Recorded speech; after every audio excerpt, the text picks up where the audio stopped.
Warren Buffett mengatakan mengenai Bitcoin, yaitu pernyataannya menarik diinformasikan pada 2 minggu yang lalu kurang lebih, tapi semakin heboh dibahas pada beberapa hari terakhir adalah Bitcoin is a gambling token but doesn't blame people for wanting to play the roulette wheel. Nah, kalau buat yang belum tahu, Warren Buffett ini menjadi salah satu tokoh yang ada di dalam dunia investasi. Banyak sekali yang mengagumi beliau dan saya juga menjadi salah satu orang yang sangat berharap bisa melakukan gala dinner bersama beliau. Cuma tarifnya makin hari makin mahal, akhirnya saya juga nggak akan mampu untuk saat ini. Belum mau berani bidding buat tahun depan, ternyata Warren Buffett sudah menutup kesempatan bahwa ini adalah kesempatan terakhir di dalam tahun 2023 untuk bisa makan malam bersama Warren Buffett, di mana rate terakhirnya kurang lebih sekitar 14 atau 15 miliar rupiah untuk makan malam satu kali dengan Warren Buffett dengan sudut pandang kita charity seperti itu ya. Nah, kita mendapatkan satu statement yang menarik yang akan kita bahas dengan sudut pandang currency dan juga aset investasi itu sendiri atas pernyataan endorsement negatif Warren Buffett terhadap Bitcoin.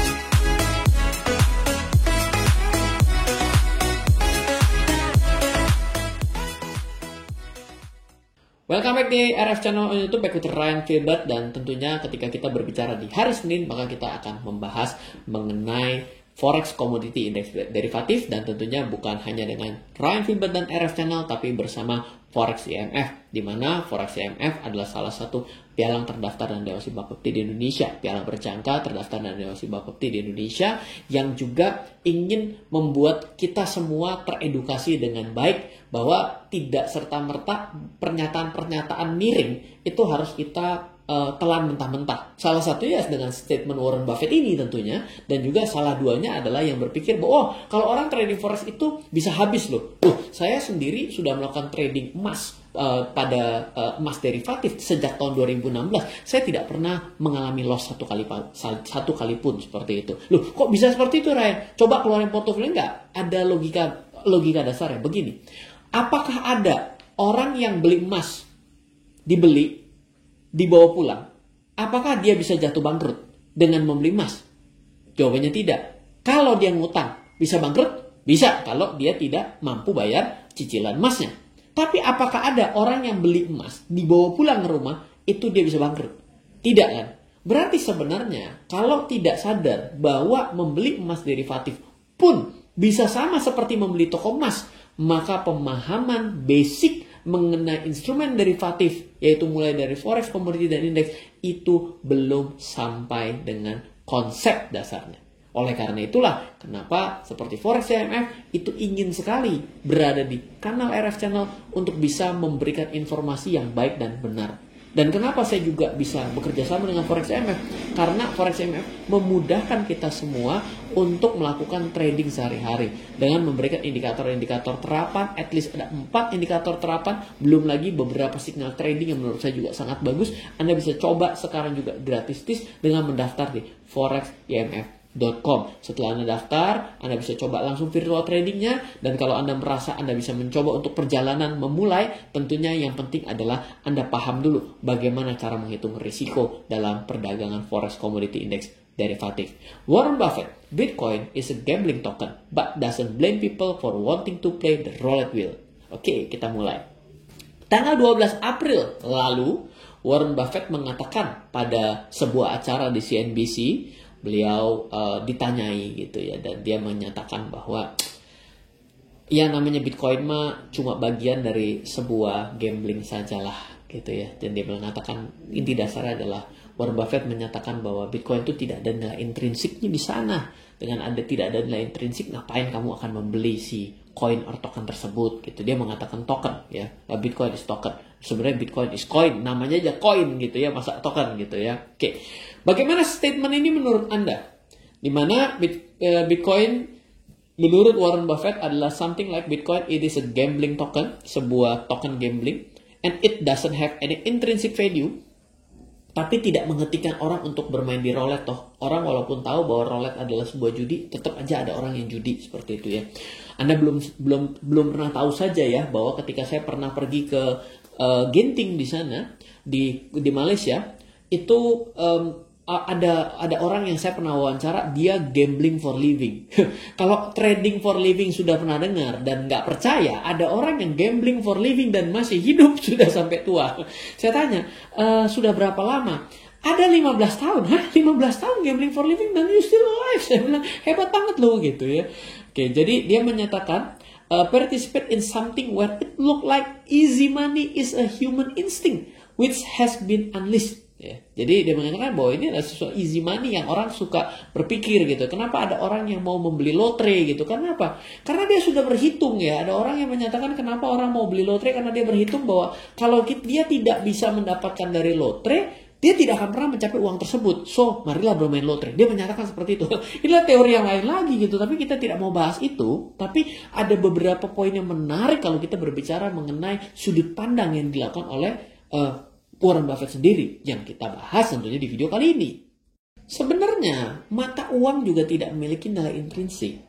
Nah ini, uang yang kita pegang hari ini sebenarnya nilai intrinsik dari uang yang kita pegang juga sangat kecil, bahkan tidak ada. Nilai intrinsik dari uang yang kita miliki adalah bahan pembentuk uang tersebut. Oleh karena itulah, kalau Anda berdiri dan duduk bersama orang yang menganut cryptocurrency, dinyatakan yang namanya money, yang uang kertas itu adalah fiat. Atau ya ini adalah paper money, sama seperti uang mainan.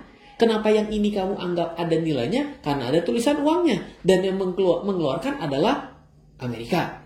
Loh, kalau rupiah, kenapa ini Anda yakini adalah sebagai mata uang yang lemah? Karena yang mengeprint dan mengeluarkan adalah uang rupiah di Indonesia. Loh, sekarang apakah nilai uang ini adalah pembentuknya kurang lebih sama? Sama saja. Yaitu apa? Uang kertas juga. Kan akan sama aja cost untuk printingnya kurang lebih. Oh, teknologinya lebih bagus, mahal dikit lah. Emang nyampe 100.000, akan kembali seperti itu. Kecuali uang tersebut terbuat dari emas, maka nilai intrinsiknya juga mungkin setara dari uang tersebut. Kalau tidak percaya, tontonlah video minggu lalu yang kita lihat adalah 10 strongest yang namanya mata uang dunia di tahun 2023. Itu banyak datang dari base-nya adalah dinar dan dirham. Dinar itu apa? Emas membentuknya. Berarti intrinsiknya akan nempel dengan emas juga seperti itu. Maka hati-hati dengan statement Warren Buffett bahwa sebenarnya uang pun yang kita miliki, Bitcoin pun sama-sama tidak memiliki nilai intrinsik yang berarti. Gak jauh beda kalau kita ambil dari sudut pandang itu. Sombong bener ya, saya mengkoreksi statement Warren Buffett di sini. Tapi bukan. Saya mau menyatakan bahwa ketika kita melihat mata uang dengan sudut mata uang, sebenarnya kita lihat adalah bagaimana mata uang itu berinteraksi dengan mata uang yang lainnya. Itu yang jauh lebih penting menurut saya. Contoh sekarang, orang lebih suka megang US dollar atau orang suka megang yen. Susah loh itu ngomongnya begitu. Tapi kalau kita uang US dollar di dunia dibandingkan rupiah, jawabannya US dollar. Sekarang kalau kita bicara US dollar apa euro, berantem loh. Orang nggak bisa jawab dengan baik. Yang jelas adalah di tahun 2022-2023, euro sempat melemah lebih rendah daripada US dollar. Ketika video ini saya buat, itu euro sudah berada di atas US dollar kembali. Tapi tetap saja dalam posisi yang cukup lemah. Dan juga US dollar di dunia juga tengah mengalami pelemahan. Poin ini tidak bisa disangkal. Artinya kita tidak bisa melihat dari nilai intrinsiknya juga. Tapi ketika kita berbicara mata uang adalah bagaimana pihak lain mau dibayar dengan barang tersebut.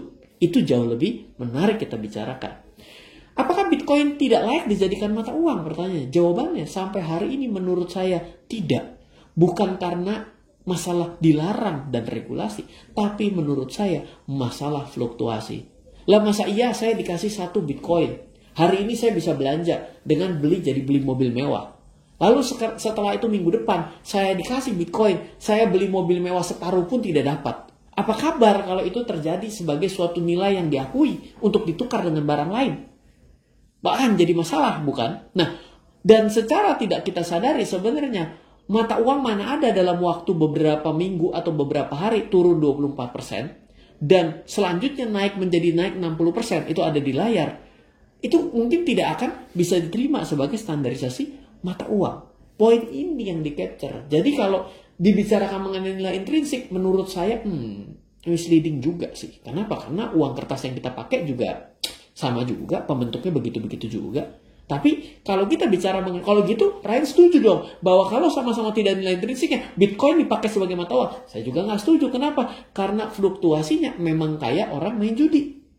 Kalau kita mau kita bikin sesuatu yang dipertandingkan, kalau dibilang dalam sudut pandang intrinsik, saya nggak setuju. Tapi kalau jadiin mata uang, apa iya hari ini saya mampu bayar, besok saya jadi enggak? Padahal barangnya saya punya nilai yang sama. Kalau kita bicara minggu lalu bahwa yang namanya US dollar kehilangan spending power-nya dalam 40 tahun 98%, ya 40 tahun bos. Nah, tapi masa saya kehilangan spending power saya 25% hanya dalam 2 minggu menjadi sesuatu yang bisa saya akui sebagai mata uang? Mungkin saya nggak rela. Oke. Nah, poinnya kita klarifikasi satu-satu gitu ya. Bukan saya mengkoreksi Warren Buffett atau nggak mampu atau nggak punya duit gitu ya. Tapi dasar-dasar pemikirannya ingin saya coba tajamkan seperti itu. Nah, jangan lupa juga sebenarnya mata beruang itu mata uang itu dilihat dari manfaat nilai uang itu sendiri. Back ya, kembali seperti statement saya. Saya yakin siapapun yang pernah melewati SMA pernah mendengar kata-kata ini. Betul? Manfaat nilai uang itu satu, menunjukkan harga. Kedua, sebagai alat tukar pembayaran. Ketiga, memfasilitasi jual dan beli. 4 adalah bentuk kekayaan. 5, mendukung aktivitas ekonomi. Jadi ketika kita berbicara pada saat ini sebenarnya, berbicara mengenai cryptocurrency gitu ya. Apakah 5 poin ini bisa diakui secara general? Ya terlepas dari undang-undang dan peraturan dan larangan pemerintah ya. Tapi sayangnya itu belum bisa. Makanya daripada itu hanya bisa menjadi komoditi.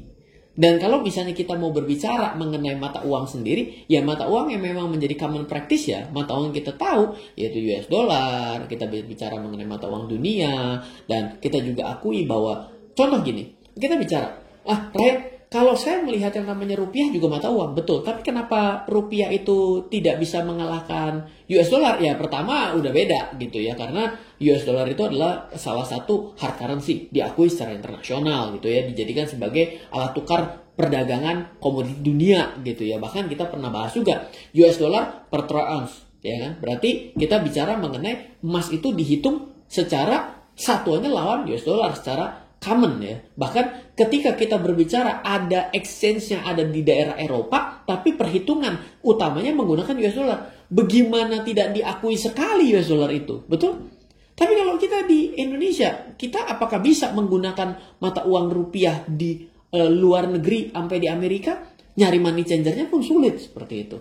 Oleh karena itulah kenapa banyak orang yang masih menyimpan atau bertransaksi dengan satuan mata uang internasional yang diakui secara luas seperti ya US dollar, euro, pound sterling, yen seperti itu. Ini akan tetap digunakan. Tapi kalau kita mau melakukan trading ya silakan. Trading itu kan pair ada sangat banyak gitu. Tapi ya sebisa mungkin juga jangan cari yang weak, yang mata uangnya lemah. Kenapa? Karena fluktuasinya besar sekali. Dia pada akhirnya tidak sengeri yang namanya Bitcoin, tapi tetap saja kita bisa mencari mata uang yang cukup aman secara rentang sehingga kita trading dengan nyaman, sentosa, dan untung juga. Itu penting gitu ya. Kalau nyaman tapi nggak untung aneh juga gitu ya. Kok bisa ada orang nggak untung tapi nyaman, menyumbang atau gimana gitu. Jadi dengan itulah kita sebenarnya memutuskan pair mana yang tepat. Ada juga, Pak saya juga kayaknya nyaman dengan yang namanya emas. Ya sudah, tradinglah emas. Dan enaknya kalau kita berbicara mengenai derivatif, kita bisa beli lagi rendah dibeli, lagi jual lagi tinggi dijual, ataupun ketika dalam keadaan mahal dulu kita jual atau beli belakangan kan boleh. Karena apa? Karena ketika kita hanya satu arah, berarti ketika ada momen yang terlewat kita masih menunggu momen dia murah kembali. Tapi ketika kita melakukan dalam transaksi derivatif, kita mendapati satu momen sudah mahal, kita jual dulu agar kita bisa buyback kemudian. Itulah menjadi keunggulan Anda melakukan trading pada Forex Commodity Index Derivatif. Contohnya dengan Anda misalnya dengan membuka akun di Forex CMF, Anda bisa melakukan trading pada currency, Anda bisa trading pada komoditi, Anda juga pada indeks derivatif, membuat Anda melakukan transaksi 2 arah 5 hari dalam 1 minggu. Jadi beda dengan kita trading misalnya saham. Saya cuma bisa ya ketika jam bursanya buka. Tapi karena ini bursanya gantian buka terus-menerus selama 5 hari, membuat banyak peluang yang bisa kita dapatkan. Seperti itu. Semoga selalu bermanfaat penjelasan saya kali ini. Dari saya Ryan Filbert dan bersama Forex CMF, salah satu piala berjangka terdaftar dan diawasi Bapepti di Indonesia. Semoga selalu bermanfaat. Salam investasi untuk Indonesia.